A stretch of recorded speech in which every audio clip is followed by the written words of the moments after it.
that were like, I remember my first grade teacher, her name was Miss Lopnow. She was over in this old building, and she was at the very end of her career, and she hated me.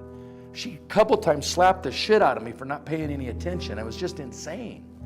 But, I didn't even tell my parents. I just went about it and rolled with the punches. And anyway, as a child, I think I was a real handful to my folks because I didn't know how to get attention from them. I wasn't capable of getting positive attention because my grades stunk, and I was just kind of a goofy kid, lacked talent in every way.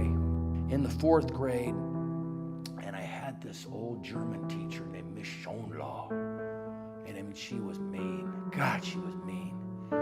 And I mean, I think like just the mere sight of me just kind of made her kind of shake with rage, and like she just absolutely couldn't take it. Not thinking about the Roman numerals up there, so she'd call on me, and she'd have like letters up there that were Roman numerals, and what is that? I'm like, I wasn't even on the same page. I wasn't even listening.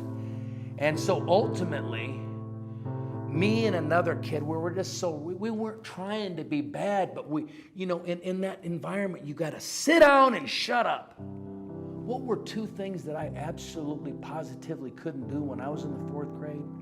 2 things: I couldn't sit down and I couldn't shut up. I needed action. I wanted to punch somebody or do push-ups or yell or do something wild. And this other guy, he was just like me. So and the other kids probably, we were just annoyances. We were just such, we just caused problematic kids. And she ends up one day, early in the school year, comes up by and grabs me, grabs the other kid by the ear, and she drags us out there, and she's literally beating the hell out of us, this like 70-year-old woman. It's incredible. And I remember she laid one on me and almost knocked me over. And this young teacher, she comes walking out and she's like, oh, what are you doing, So she grabs both of us. And this is like 1974 or 5 or something, man. This is a long time ago. And she's like, you guys come into my class. And I don't know how she shuffled it around. And this woman, to her credit, like really changed me, because she figured out long before, any kind of pharmacology, we needed action. So no matter if it was pouring rain or freezing cold or the hottest day or raining, it didn't matter. She had us like 3 times a day, and we'd run and run and run for like 20 minutes. And she'd turn it into races, and we'd run and we'd get competitive. We'd come back, we'd have to sit down and be quiet for a couple minutes and then go back to class. But like before that time, I was like, I couldn't even read. They were just pushing me through.